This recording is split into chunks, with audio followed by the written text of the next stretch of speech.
At one point, Drew Sanders' career somewhat looked over. After becoming a 5-star recruit in high school, Drew Sanders signed to play for the Crimson Tide and would unfortunately get buried on the depth chart due to some insane freshmen. He decided to enter the transfer portal and switched over to another team in the SEC in Arkansas. In his one season with the Razorbacks, he became one of the best pass rushers in school history, took over the Razorbacks defense, and was looking like a first-round pick. Unfortunately, on draft night, his stock would fall as well, but the Denver Broncos are getting an absolute steal in Sanders. In today's video, I want to introduce you to who Drew Sanders is, talk about how he saved his career, and how good he could be for Denver. But before we get started, be sure to leave a like if you want to support today's video, subscribe if you're new and love college football content, and let me know what player, team, topic, or situation I could cover next. Now, let's get started and talk about the insane rise of Drew Sanders. Growing up, Drew was the son of a football coach and was an offensive player as a kid. He played quarterback, wide receiver, and running back, and his dad said, quote, he wasn't too good at throwing the ball, but was pretty good at running and catching the ball. He ended up falling in love with the game of football, and his dad told a story. He said Drew had brought him a playbook that he had written, and that it was a very good playbook, but he couldn't use it, he said with a laugh. He said that Drew had 20 guys on offense and maybe 3 or 4 on defense, and that from the time that Drew was 5, he could not shake him on any given Saturday. Whether he was going to his office at the school or coach's meetings, Drew would always be there. Football IQ-wise, he learned stuff really quickly and had a passion for it. Eventually, Drew would grow into a big-time football player as he would arrive at Lake Dallas High School his freshman year. His sophomore year, he would go to Heritage High School, and then his junior year, he'd end up at Denton Ryan High School. Why was that? Well, it was because his dad was a high school coach. His dad, Mitch, was a head coach in Oregon for 13 years, coached wide receivers his freshman year at Lake Dallas, was the co-offensive coordinator at Heritage, and then was an assistant at Denton Ryan. Despite playing at 3 different schools, Sanders was a well-known name in the Lone Star State and on the recruiting trail. He quickly became one of the top players in the class of 2020, and as a senior at Ryan High School, he was insane. He caught 34 passes for 717 yards and 12 touchdowns, ran the ball for 326 yards and 10 touchdowns, and completed 7 of 8 passes for 5 touchdowns. On defense, he had 119 tackles, 8 sacks, and had 2 defensive touchdowns. He won district MVP for his efforts and was chosen to play in the Under Armour All-American game.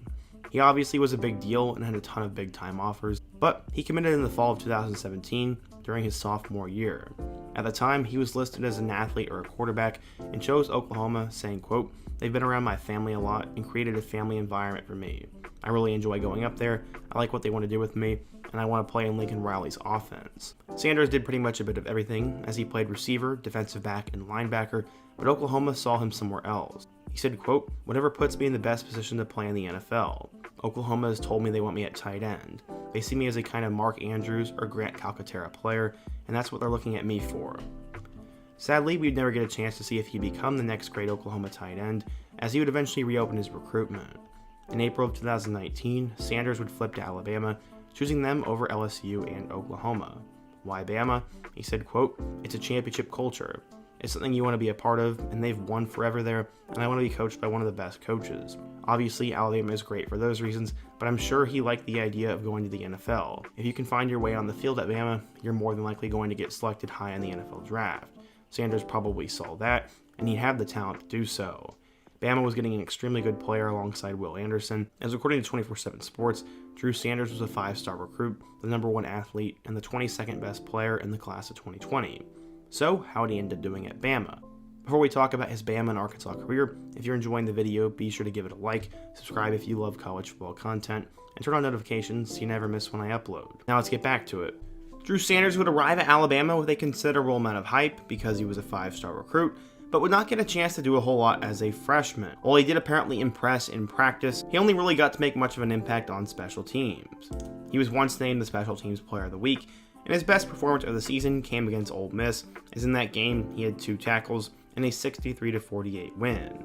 In 2020, he finished with 9 total tackles. Going into 2021, Sanders actually looked primed for a starting role after Christopher Allen would be lost for the entirety of the season in their opening game. That following weekend, he would make his first career start against Mercer, where in that game, he would have 2 total tackles. Week 3 was his best performance in an Alabama uniform, as in a win over number 11 Florida, he'd finished with 6 total tackles. Unfortunately, before things could really get going, they fell apart. For a hand injury against Ole Miss, which would open the door for a true freshman to start. That true freshman was named Dallas Turner, who was their next great pass rusher from the 2021 class, and he took over and dominated. This would lead Sanders to having a more reserved role, only playing in 7 games with 24 tackles, 1 sack, and 2 pass deflections. When he looked at the linebackers around him, he was going to be behind Will Anderson, Dallas Turner, and Chris Braswell, so he decided he was going to enter the portal and try and find a new opportunity. In 2 years at Bama, he finished with 33 tackles, 2.5 tackles for loss, 1 sack, and 4 quarterback hurries in 23 games played. Where would he end up going? Well, most people thought he'd either go to Oklahoma or Texas, but he'd end up picking the Razorbacks over the Longhorns and the Sooners when it was all said and done. Coach Sam Pittman said, quote, "We sweated him going to Oklahoma and going to Texas. Then he called and said he decided to come. He's looking for the right fit and to earn his way into the National Football League. He's everything that's right with the portal." Last spring, Pittman raved about Sanders' potential, as he said he really liked this kid. He's going to be a really good player in the SEC. How would Sanders end up doing?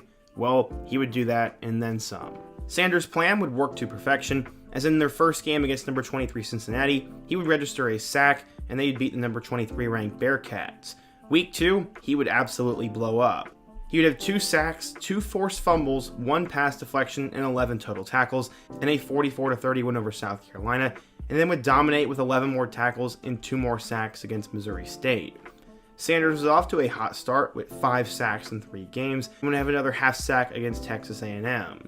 In his return game against Bama, he'd have a career high to that point of 12 tackles and a sack, but they would lose by multiple touchdowns to the Crimson Tide. He'd then have a career high 16 tackles and a loss to Mississippi State, before he'd cool off for the remainder of the season. There's probably a lot of factors as to why that happened, but he was pretty much getting double teamed and schemed around at this point. He'd helped them beat both BYU and Auburn before his 9 tackles and a sack were not enough for them to beat Liberty at home. He'd finished the year strong with 12 tackles against LSU, 10 tackles against Ole Miss, and 7 tackles and a sack and a loss to Missouri. In that time, he'd also have his first career interception and would get himself to 9.5 sacks on the season. He would end up opting out of their bowl game, but finished the year with 103 tackles, 9.5 sacks, 3 forced fumbles, 1 interception, and 5 pass deflections. Sanders had an absolutely insane season and became the first Razorback to become an All-American since Frank Ragnow in 2017.